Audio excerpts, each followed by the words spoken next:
Owe nothing to anyone except to love one another. For he who loves his neighbor has fulfilled the law. Romans 13, verse 8. Sometimes some people make this extremely difficult. It's not easy to do.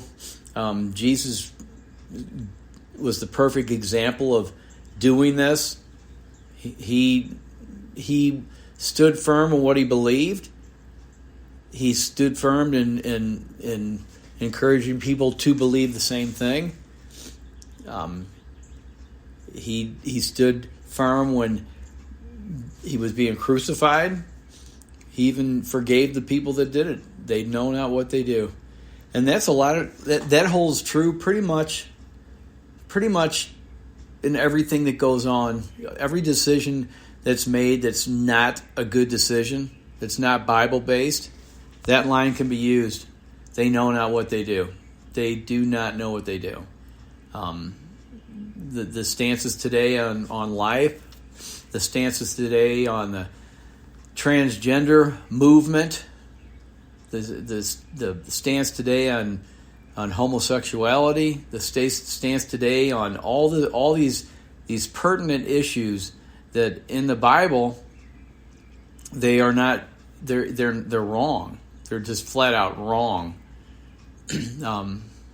But again, everybody sins. So if you're gonna hate somebody because they decided to become the opposite sex of what they are, if you hate someone because they fall in love and want to have an intimate physical relationship with someone of the same sex, if you want to stand behind the pro-choice deal where people can pick and choose if they want to keep a baby or not, they know no better. Forgive them, because they don't know any better. They don't know the same God that we know. They don't serve the same God we serve. They don't believe in the same God we believe in. What I'm finding out more and more every day is that they say they do.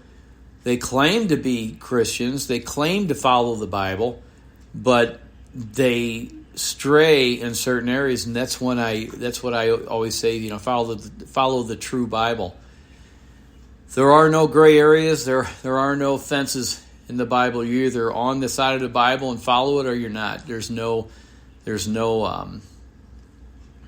sitting on the fence.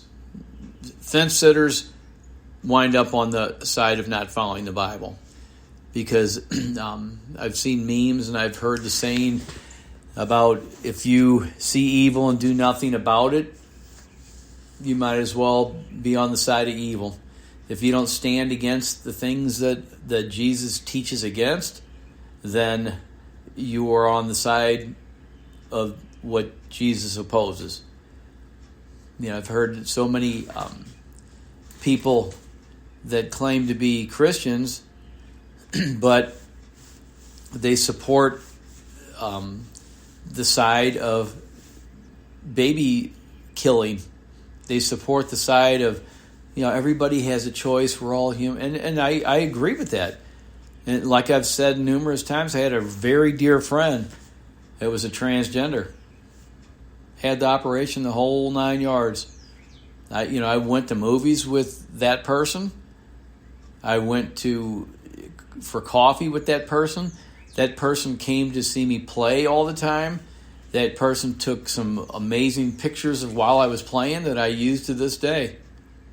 But did I agree with the choice that person made? Nope, I didn't agree with it at all. Did I think it was right? Nope, I didn't think it was right at all. Do I have friends that are homosexual? I do.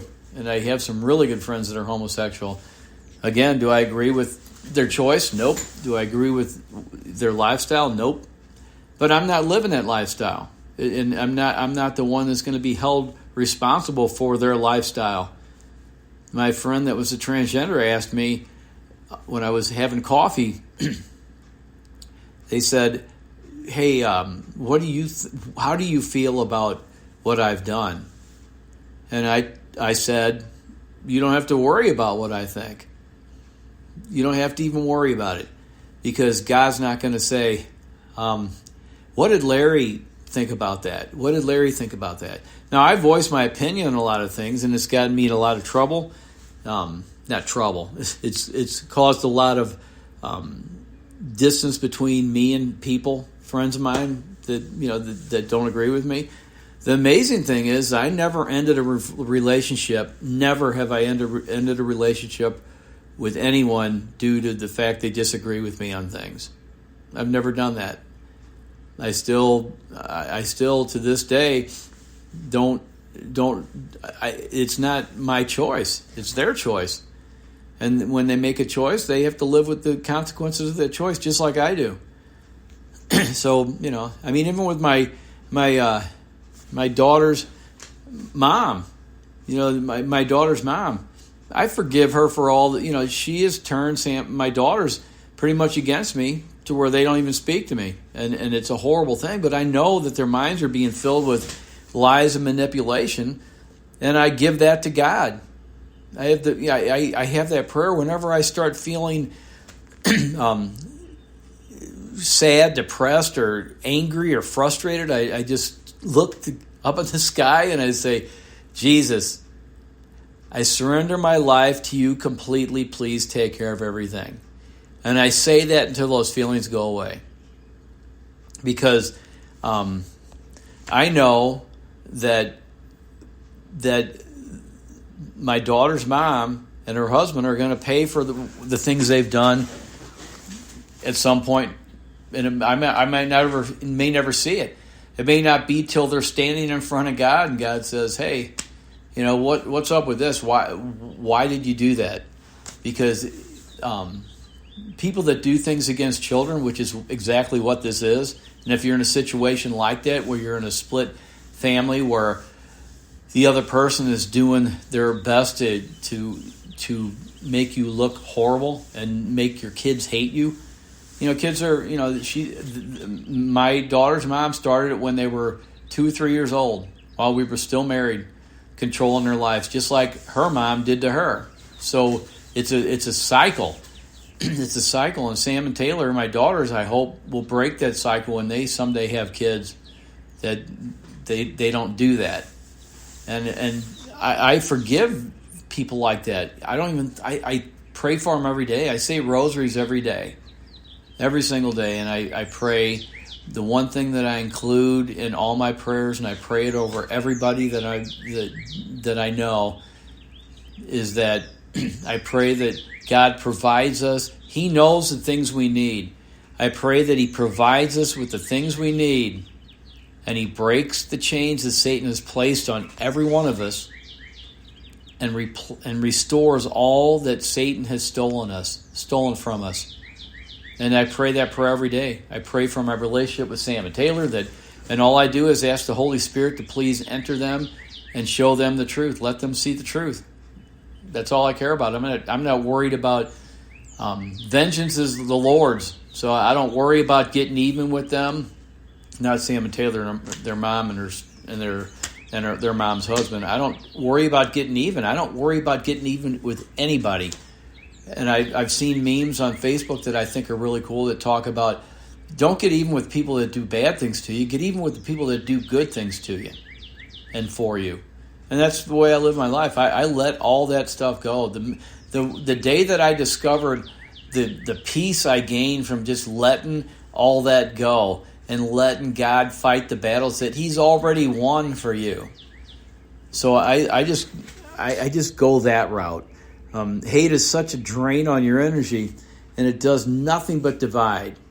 When you hate, all it does is set up division between you and the person that you hate.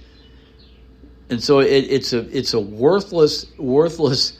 There's righteous anger, but there's no righteous hate. Now you can hate the sin. You can hate the sin because the sin is from Satan. So you can hate the sin. You just have to love the sinner and forgive the sinner. Everyone is responsible for their own agendas. That's and what they use to get to it. It's okay, but it's not okay to allow yourself to be part of that. Again, it's the agendas and the way people go about to achieve their agendas is leave that in God's hands. He'll put you in the right position. He'll give you the peace that you need. Every person that you ever come across in life deserves love. Every single person. Just because Satan got a hold of them and put them on a different, got them off the path that God placed them on, they deserve love in their life. And you can't allow someone's hatred of you to have power over you and drive you to that same hatred. Because hatred in and of itself is of Satan. And if Satan can get you to hate, then he's got a foot in the door on your life. Because all hate does is destroy everything that it touches. It destroys everything that it touches. Hate destroys it all. You stand on the truth, the real truth. The truth that comes from the Bible and comes from Jesus.